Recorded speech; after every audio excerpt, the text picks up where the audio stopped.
Bilang ini Rp1.000, ya kan? Tapi makin lama di dalam isi riba, Rp1.000 yang dulu bisa dipakai untuk membeli 50 kg emas pada tahun 46, ketika pertama kali diberikan rupiah, hari ini diberikan tukang parkir pun tidak mau. Maka mereka ganti gambarnya dengan Soekarno-Hatta, nolnya ditambah 2 menjadi 100.000. Yang 99.000 dari mana? Ya kan? 99.000 dari mana? Dan kalau ini kita belah 2, dibelah 4, mau saya kasih 4 mahasiswa. Kemana samannya tadi itu nilainya? Ya, ini seperti sihirnya Fir'aun yang menjadikan tali sebagai ular. Nah, orang Amerika bilang, pedagang Amerika, saya juga punya kertas sendiri, namanya greenback. Tapi kertas saya punya 10.000 kali lipat dari kertas saudara. Jadi kalau Bapak Ibu sekalian, adik-adik pergi ke Washington sana, ke New York, bawa uang 100.000. Belum tentu mahasiswa punya uang 100.000 kan? Harus bekerja 2 hari untuk mendapatkan uang 100.000. Pergi ke Washington, saya mau beli Coca-Cola 1 botol. Apa mereka bilang? Apa mereka bilang? Ini kertas funny, this is funny paper, gak laku. Tapi siapapun datang ke Ternate dengan $100, you punya cengkeh, berikan pada saya. Saya mau beli, you punya Coca-Cola, tapi saya minta 1 truk. Apa yang kita lakukan? Kita berikan Coca-Cola 1 truk, karena mereka bilang, mereka bisa yakinkan kita, selembar kertas mereka 10.000 kali lipat dari lembar kertas kita. Dan mereka bilang, kita punya kertas tidak laku, mereka punya kertas laku di seluruh dunia. Betul nggak? Dengan cara itulah seluruh cengkeh Ternate habis, pala Ternate habis, seluruh kekayaan Ternate habis, hanya diganti dengan byte komputer. Dengan cara itulah kemiskinan dan pemiskinan dilakukan oleh para bankir. Jadi banking is crime and bankers are the criminal. Dengan sihir ini, ya. Nah, dan ini baru satu fase. Saya minta satu tahap lagi untuk menjelaskan. Dengan uang kertas yang sudah merupakan kezoliman ini, ya, itu menjadi berlipat ganda zolimnya melalui banking system, di mana ini digelembungkan. Kalau tidak ada bank, kalau saya punya uang 100.000 dipinjam oleh Ustadz Nur, maka uang saya habis. Saya akan memiliki kembali kalau dikembalikan. Tapi dengan banking system, kalau uang ini saya hutangkan, dia beranak pinak 20 kali lipat.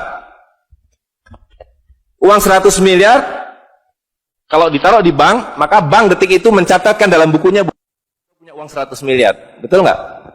Dan itu dilegalisir oleh pemerintah, bahwa you boleh mengakui itu sebagai milikmu.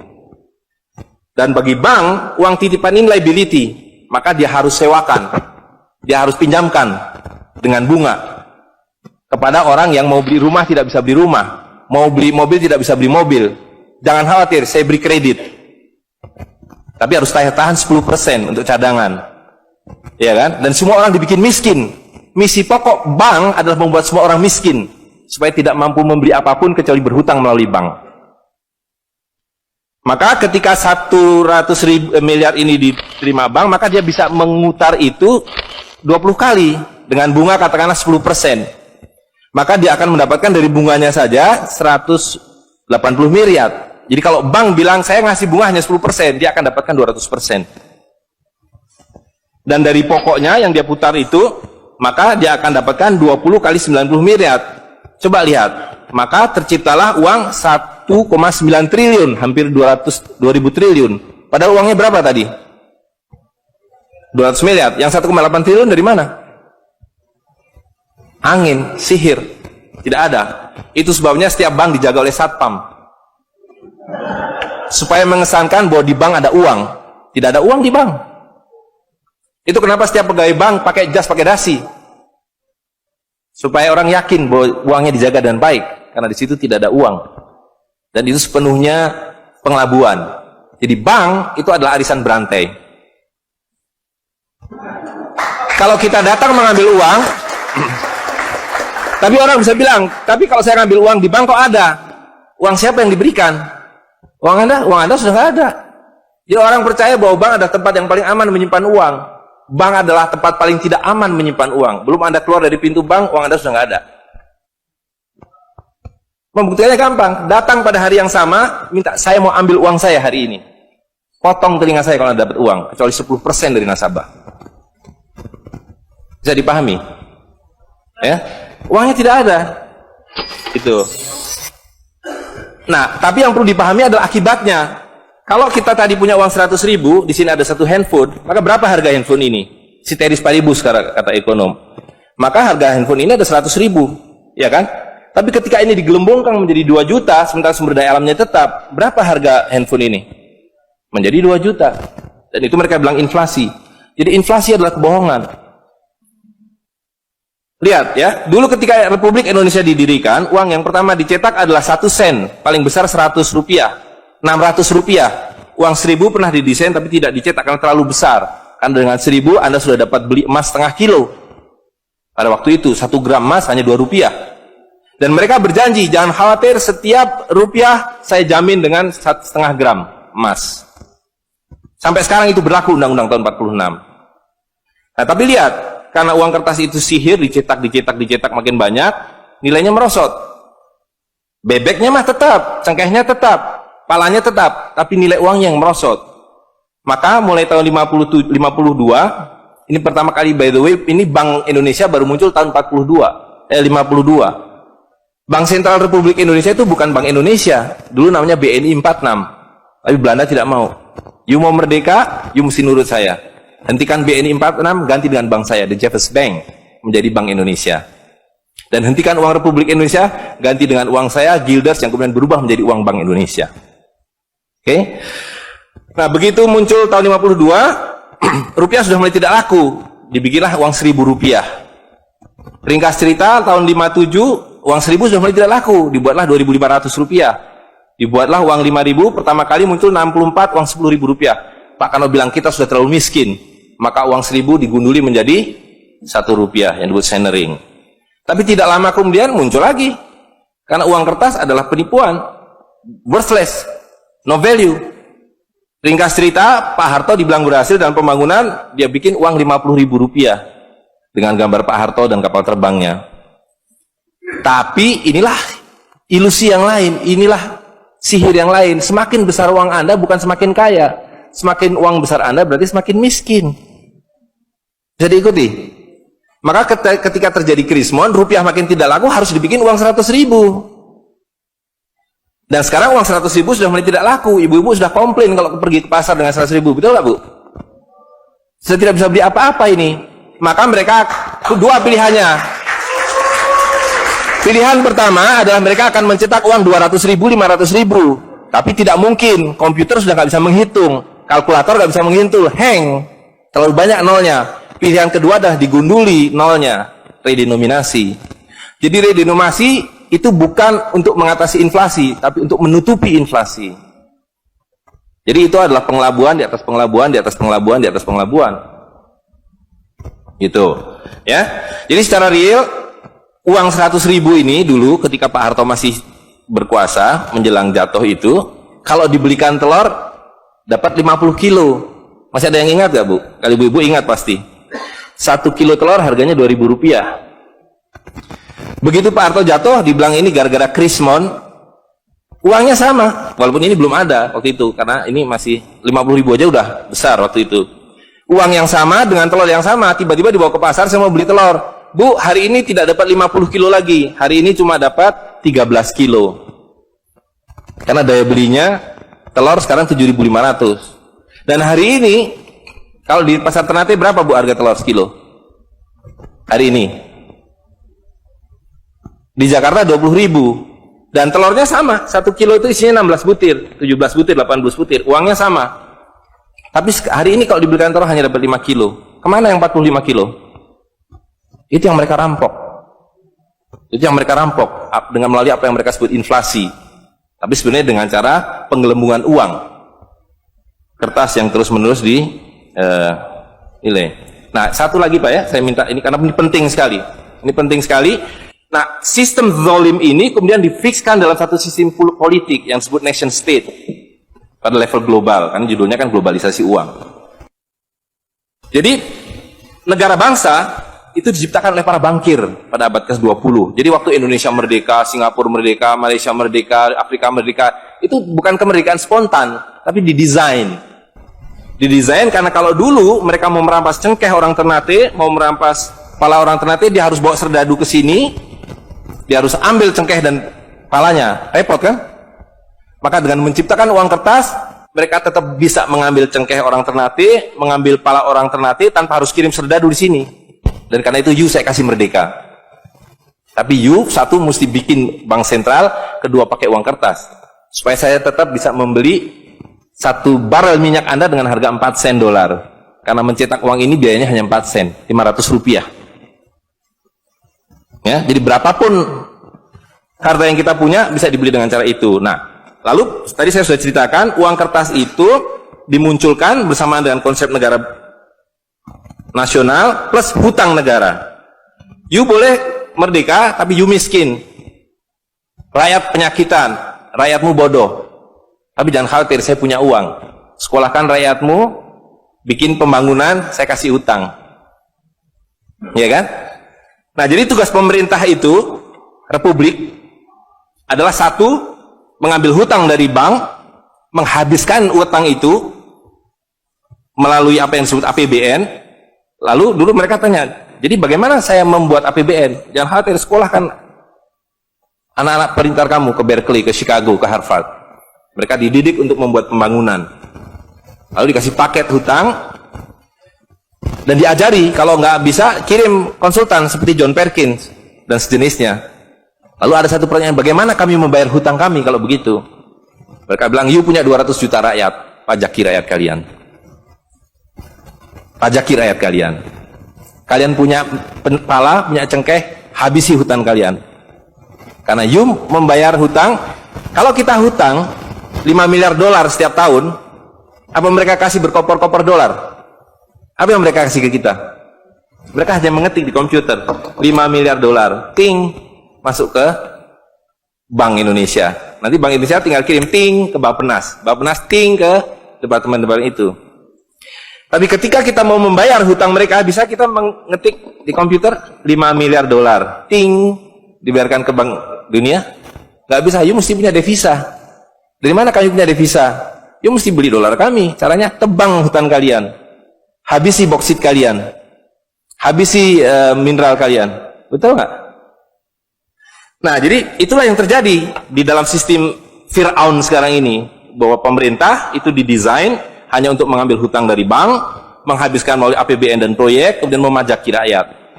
Karena itu pajak semakin hari semakin tinggi, semakin banyak, semakin tinggi, semakin banyak. Gitu. Nah, jadi kalau digambarkan seperti ini, ya kan? Wilayah domestik nasional itu adalah demokrasi. Supaya kalau 5 tahun harus ganti. Kalau ada presiden, ada perdana menteri yang tidak nurut pada para bankir, out. Tapi para bankir tidak pernah berganti, mereka turun-temurun, perusahaan swasta, anak beranak pinak. Ini kira-kira hanya 400 keluarga di dunia ini yang menguasai seluruh sistem keuangan dan politik. Jadi kita ini sekarang utangnya tiba-tiba sudah 2.100 triliun. Padahal tahun waktu Pak Harto jatuh itu utangnya hanya berapa? 50 miliar dolar, 500 triliun. Sekarang sudah 2.000 triliun. Dan begitu kurs dolar berubah, utang kita nambah. Gitu. Dan BI tidak pernah memenuhi janjinya, karena tugas pokok BI adalah menjaga stabilitas kurs, tidak pernah bisa. Dan tidak akan pernah bisa apapun yang dilakukan karena memang tidak ada nilainya. Gitu. Nah, jadi sebagai penutup, maka apa yang harus kita lakukan adalah membalik seperti yang mereka dulu lakukan. Yang mereka dulu lakukan adalah mengambil emas dan perak dari orang tua kita, mereka lebur menjadi batangan, dia simpan di berangkas, dan kepada kita dikasih toilet paper ini, kata Mahathir Muhammad. Maka yang harus kita lakukan sekarang sebelum ini jadi apa? Oncom. Lebih berharga oncom. Tukarkanlah menjadi emas dan perak, menjadi dinar dan dirham, dan kemudian gunakan untuk muamalah. Karena Nabi sudah mengatakan akan datang satu zaman di mana semua yang kamu miliki tidak ada harganya, kehabisan nilai, kecuali dinar dan dirham, kecuali emas dan perak. Jadi kalau dilihat, dolar dalam dinar atau dinar dalam dolar dalam 10 tahun terakhir, 2004 itu cuma 54 dolar, hari ini sudah di atas 250 dolar. Dan lihat, menipunya uang kertas ya, kalau kita pakai untuk menyimpan naik haji, kalau Anda menabung dolar, maka tiap tahun naik. Saya sudah hitung ini, dan ini valid sekali. Naik setiap tahun itu 3,5%. Kalau Anda menyimpan rupiah, setiap tahun naik 5%, nggak nyampe-nyampe. Tapi kalau Anda menyimpan dinar, maka dia akan turun 8% setahun. Jadi tahun 2000 naik haji butuh uang 21 juta rupiah. Kalau dinar butuh 71 dinar. Tapi hari ini kalau mau naik haji butuh hampir 40 juta rupiah. Dengan dinar cukup dengan 16 dinar. Jadi dulu kalau punya rupiah naik haji satu orang, sekarang sampai Dubai suruh pulang. Nggak cukup uangnya. Tapi dengan dinar dulu naik haji satu orang, sekarang bisa naik haji 4 orang. Dengan kata lain, kalau Bapak Ibu sekalian serahkan cengkeh Bapak Ibu sekalian dan menerima uang kertas, Anda 4 kali miskin. Detik itu juga dalam konteks ini. Maka serahkanlah cengkeh dan katakan, saya mau serahkan cengkeh, bayar kami dengan dinar. Bayar kami dengan dirham. Saya serahkan pala kami, bayar kami dengan emas dan perak. Saya tidak mau uang palsu ini, uang-uangan ini. Saya mau uang yang sebenarnya, uang dari Rasulullah SAW. Ya, gitu. Dan harga minyak ini palsu semua. Dibilang minyak naik turun naik turun, tidak ada yang minyak naik. Kalau dengan dolar dia naik terus, tapi dengan dinar dia flat. Sekali lagi, bahwa sumber daya alam itu terbatas, maka alat tukar pun harus terbatas. Jadi ketika kita menggunakan kertas ini digelembungkan. Tapi ketika Anda menggunakan emas dan perak, ini sama. Maka sekali dia punya alat tukar, nilai tukarnya dari zaman Rasulullah SAW seekor kambing, hari ini 1 dinar dapat seekor kambing. Zaman Nabi dapat seekor ayam 1 dirham, hari ini dapat seekor ayam. Tidak ada yang berubah. Sekali lagi pemiskinan itu adalah dibikin oleh sistem. Dan tadi sudah disampaikan bahwa dari tahun ke tahun di dalam slide yang sebelumnya dalam penjelasan itu bahwa dinar dan dirham itu selalu dicetak oleh para sultan. Jadi lihat, ketika para sultan berkuasa, para sultan berikan emas dan perak pada rakyat. Para sultan kemudian disingkirkan, diganti oleh para bankir, emas dan perak mereka ambil, diberikan kertas. Itu yang terjadi dari abad ke-19. Maka alhamdulillah pada hari ini kita melihat bahwa kesultanan sudah kembali dengan dinar dan dirham.